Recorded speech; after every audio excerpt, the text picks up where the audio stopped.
تقوی کیا ہے؟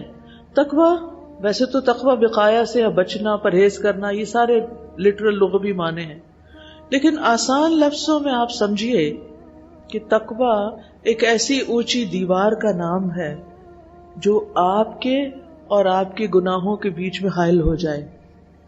یاد رہے گا، تقوی یہ لغوی تعریف نہیں ہے، نہ اصطلاحی تعریف ہے، کہ میں آپ کی انڈرسٹینڈنگ کے لیے بتا رہی ہوں، ایک مثال دے کے سمجھا رہی ہوں کہ تقوی ایک ایسی اونچی دیوار ہے جو آپ کے اور آپ کے گناہوں کے بیچ میں حائل ہو جائے، یعنی آپ کو گناہ نہ کرنے دے.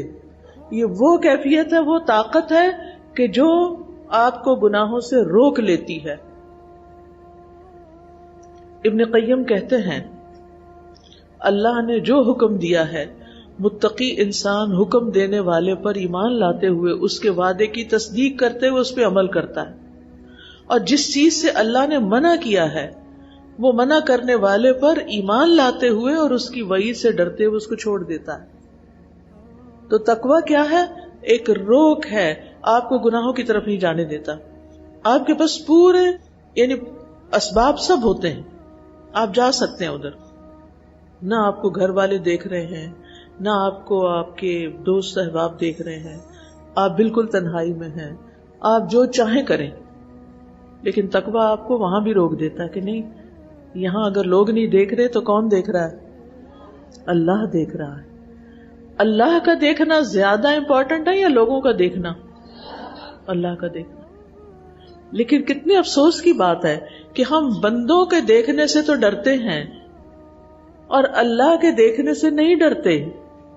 اللہ سبحانہ وتعالی تو ہمارے اندر بھی دیکھتا ہے اور بندے تو صرف ہمارے باہر دیکھتے ہیں. تو کافی ہے یہ. اگر کوئی پانی ڈال رہا اور آگے سے گلاس ہی مڑ جائے تو پانی تو نہیں ڈال سکتا اس میں. یہی تقویٰ ہوتا ہے، روک. نہیں، اس وقت میں یہاں اس لیے نہیں آئی، میں اس وقت سننے کے لیے آئی ہوں، اس لیے مجھے ادھر ادھر نہیں دیکھنا. وہ جو کچھ ہو رہا ہے نا، وہ جس کا کام ہے وہ جانے، مجھے تو اپنا کام کرنا ہے. تو بہرحال تقویٰ گناہوں سے بچنے کا نام. الحمدللہ اب ہماری قوم اتنی امیر ہو گئی ہے کہ ہر چھوٹے بڑے کے پاس کیا ہے؟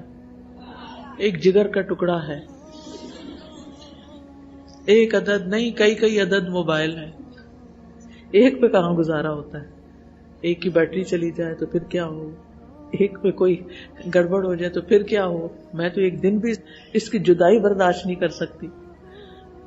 صرف دن کو نہیں، رات کو بھی ہوتا ہے نا. رات کو بھی ہمارے پاس، رات کو تو ماں باپ بہن بھائی سب سو جاتے ہیں، پھر آپ ہوتے ہیں، آپ کے جگر کا ٹکڑا ہوتا ہے. پھر آپ کیا کرتے ہیں؟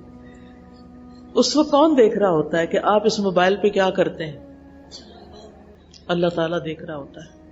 آپ انسٹاگرام پہ کیا پوسٹ کر رہے ہیں، پرائیویٹلی کیا پوسٹ کر رہے ہیں، پبلکلی کیا پوسٹ کر رہے ہیں، کون دیکھ رہا ہے؟ اللہ سبحانہ و تعالیٰ دیکھ رہا ہے. کیا پڑھ رہے ہیں، کیا سرچ کر رہے ہیں، کس سے باتیں کر رہے ہیں، سب اللہ کو پتا ہے. سب کچھ لکھا جا رہا ہے. ما یلفظ من قول الا لدیہ رقیب عتید. اور کتنی ہی خوش قسمت یوتھ ایسی ہے کہ جس کے پاس موبائل ہے لیکن اس کا تقویٰ اس کے اور موبائل کے بیچ میں دیوار بنا ہوا ہے. مجھے غلط چیز نہیں دیکھنی، مجھے غلط چیز نہیں سننی، مجھے غلط چیز نہیں پڑھنی، مجھے یہاں سے غلط باتیں کسی سے نہیں کرنی، کسی کو فضول ٹیکسٹ میسج نہیں کرنے،